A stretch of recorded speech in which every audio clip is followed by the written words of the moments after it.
Really hope आप सभी की तैयारी भी बहुत अच्छी चल रही होगी, क्योंकि अब तो लिमिटेड सा ही टाइम रह गया आपकी एग्जामिनेशन में। बहुत सारे बच्चों का ये ड्रीम कॉलेज है, प्रेफरेंस रहती है कि हमें नालसर हैदराबाद जाना है।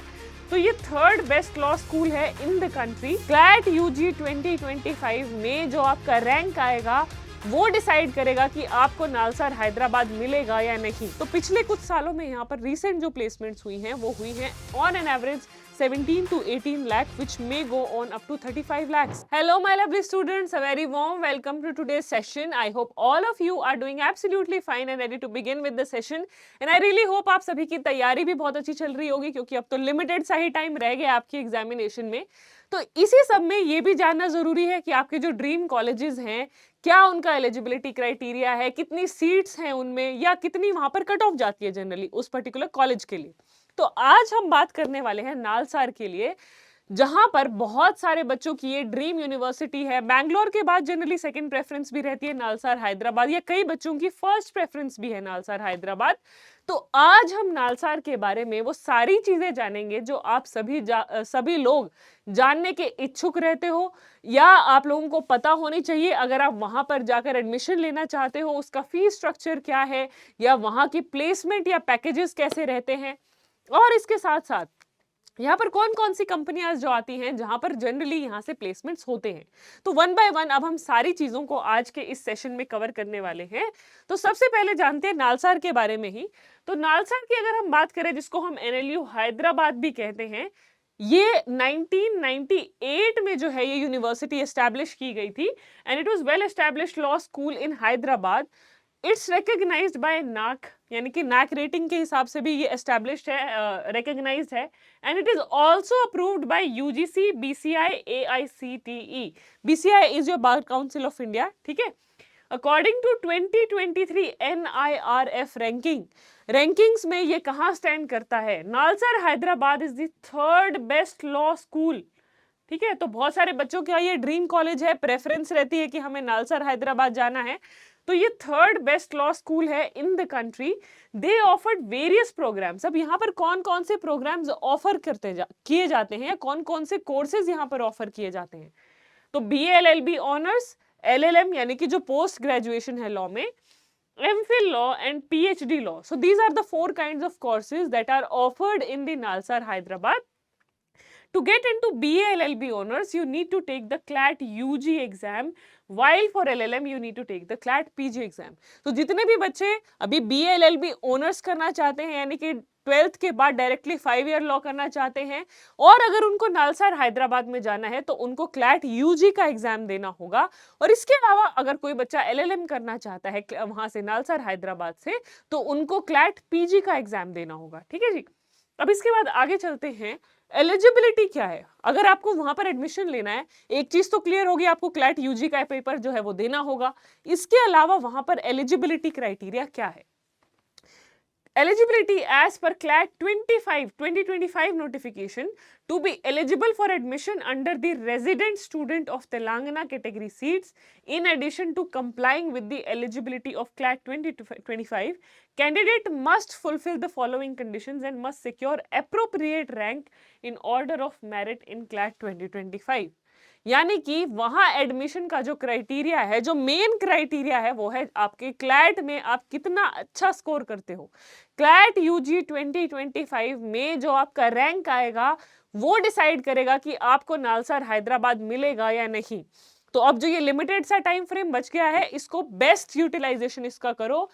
अच्छे से आपका टाइम फ्रेम जो है, जो आपने अभी तक इतने दिन से अच्छे से शेड्यूल फॉलो किया है, उसको अच्छे से फॉलो करो।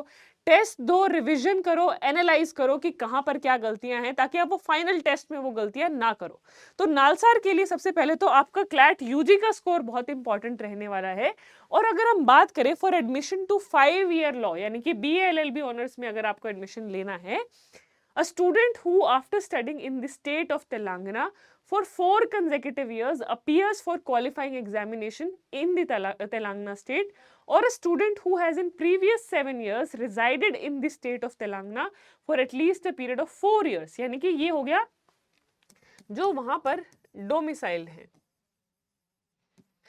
डोमिसाइल वालों के लिए अलग से सीट रिजर्व्ड है ना। तो डोमिसाइल का क्राइटेरिया क्या है? या तो यहाँ पर आप 7 साल से रह रहे हो और पिछले 7 साल में 4 साल आपने वहां पर यू हैव रिजाइडेड देयर। उसके अलावा अगर आपने उस स्टेट से जब आप एग्जामिनेशन लिख रहे हो उससे 4 साल पहले आपने वहां पर अपनी एजुकेशन की है, इसके अलावा क्वालिफाइंग एग्जामिनेशन कंप्लीट किया होना चाहिए, यानी कि आपकी 12th होनी चाहिए, और equivalent from the educational institutions in the state of Telangana. ये तो है जो उन बच्चों के लिए जो तेलंगाना के डोमिसाइल हैं, यानी कि आपने या तो तेलंगाना से अपनी 12th की है, अलॉन्ग विद दैट आप पिछले 4 साल से वहां पर 7 साल से वहां पर डोमिसाइल्ड हैं, और आप पिछले 4 साल से वहां से अपनी क्वालिफाइंग एजुकेशन के साथ साथ उससे पहले वाली एजुकेशन भी आपने अगर वहीं से कंप्लीट की है। Then after that intake and reservation की अगर हम बात करें कि कितनी सीट्स हैं यहाँ पर और रिजर्वेशन का क्या क्राइटेरिया है, तो कैटेगरी की वाइज अगर हम बात करें तो अनरिजर्व्ड कैटेगरी यानी कि जनरल कैटेगरी की सीट्स हैं यहाँ पर total 66, number of seats for all India candidates हैं 51, और number of seats for resident students of Telangana यानी कि डोमिसाइल के बेस पे अगर मैं आपको बताऊं तो यहाँ पर 25% सीट्स जो हैं वो रिजर्व्ड हैं, यानी कि नालसार में टोटल 66 सीट्स हैं अनरिजर्व्ड की, जिसमें से 51 आपकी जनरल कैंडिडेट्स यानी कि थ्रू आउट इंडिया जो बच्चे आएंगे, और 15 सीट्स अकेले सिर्फ उन बच्चों के लिए हैं जो तेलंगाना के डोमिसाइल्ड हैं, जिन्होंने पिछले 4 साल में तेलंगाना से पढ़ाई की है, अपनी क्वालिफाइंग 12th एग्जामिनेशन तेलंगाना से की है, या तेलंगाना में 7 साल से डोमिसाइल्ड है। देन शेड्यूल कास्ट की अगर हम बात करें तो टोटल 19 सीट्स हैं, जिसमें से 14 सीट आपकी बाकी के स्टेट्स के भी बच्चों को दी जाएगी, और 15% यानी कि 5 सीट यहाँ पर शेड्यूल कास्ट जो तेलंगाना के शेड्यूल कास्ट हैं, तेलंगाना स्टेट के जो डोमिसाइल्ड हैं और वो शेड्यूल कास्ट है, उनके लिए एडिशनली यहाँ पर 5 सीट्स हैं। शेड्यूल्ड कास्ट के बाद यहाँ पर आएगा शेड्यूल्ड ट्राइब, और एसटी की अगर हम बात करें टोटल 8 सीट हैं, जिसमें से 7 अदर कैंडिडेट्स के लिए है और 1 सीट जो तेलंगाना के डोमिसाइल्ड हैं उनके लिए है। ओबीसी और अगर हम नॉन क्रीमी लेयर की बात करें तो टोटल 26 सीट्स हैं ओबीसी के लिए, जिसमें से 17 थ्रू आउट द कंट्री जो कैंडिडेट्स अपीयर होंगे उनके लिए हैं, और जो डोमिसाइल्ड हैं उनके लिए कितनी सीट्स हैं, लगभग 9 सीट्स हैं। तो इस तरीके से आपको ये चीज पता होनी चाहिए कि तेलंगाना में लगभग 25% पोर्शन है जो सीट्स का, 25 to 40% जो सीट्स हैं, दे are reserved for whom, they are reserved for the candidates who are domiciled in the state of Telangana. EWS की अगर हम बात करें तो ईडब्ल्यूएस की यहाँ पर 13 सीट्स हैं इन टोटल, और अगर यहाँ पर हम ईडब्ल्यूएस की टोटल सीट्स हैं आपकी 13, जिसमें से ऑल ओवर इंडिया 10 सीट्स होंगी, 3 सीट्स होंगी आपकी रिजर्व के लिए, तो इन टोटल कितनी सीट्स हो गई, 132, टोटल 132 सीट्स होगी। ठीक है, तो कितनी सीट्स हैं, कितनी सीट्स के लिए इतनी भागदौड़, कितनी सीट्स के लिए इतनी लड़ाई हो रही है, 32 सीट्स के लिए। ठीक है जी, 132 सीट्स के लिए।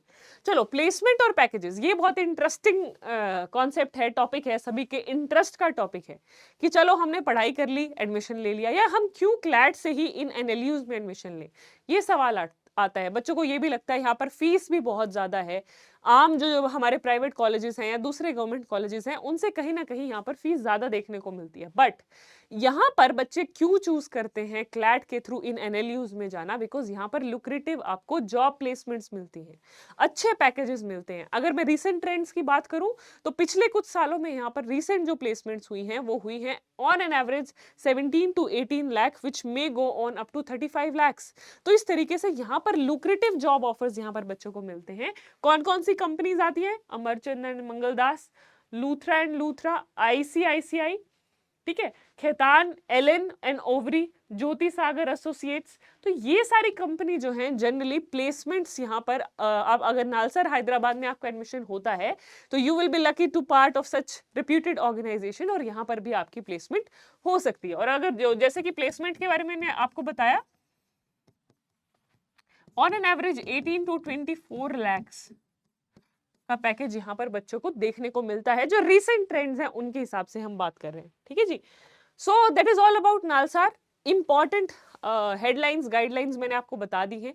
देखो कट ऑफ की भी अगर हम यहाँ पर बात करें तो पिछले साल की अगर हम क्लैट की जनरल कट ऑफ की देखें तो 88.5 कट ऑफ थी, पर इसका मतलब ये नहीं है कि 88.5 जिन्होंने स्कोर किया था उन सबको नालसार हैदराबाद मिल गया था। यानी कि जो लास्ट की कट ऑफ थी, यानी कि जो लास्ट के हमारे बाद के जो एनएलयूज हैं वहां पर एडमिशन 88.5 में हुआ था। अगर मैं इन टॉप कॉलेजेस की बात करूं, अगर मैं बैंगलोर की बात करूं, अगर मैं नालसार हैदराबाद की बात करूं, तो उसके लिए safe score would be according to me if you are scoring 95 plus. यानी कि लास्ट ईयर भी जिन बच्चों ने 95 प्लस मार्क्स स्कोर किया था, 98 99 के आसपास स्कोर किया था, they could get into these top 3 law colleges. तो again I would emphasise, cut off के पीछे मत भागो। I would suggest all of you कि आप लोग अपना बेस्ट दें जिससे कि आप कट ऑफ से वे बियॉन्ड अच्छा स्कोर कर पाए। So your emphasis should not only be on the cutoff, your emphasis is only should only be on the fact that you should give your best in all the subjects. ठीक है? So that's all about today's session. NALSAR से related किसी और college से related आपके कोई भी doubts हैं, कोई कंसर्न्स हैं, तो आप कमेंट सेक्शन में पूछ सकते हैं. I'll get back to you in the comment section also. So that's all about today's session. See you all very soon in a similar session. Till then, all of you keep on preparing, keep on working hard. All the best to all the students.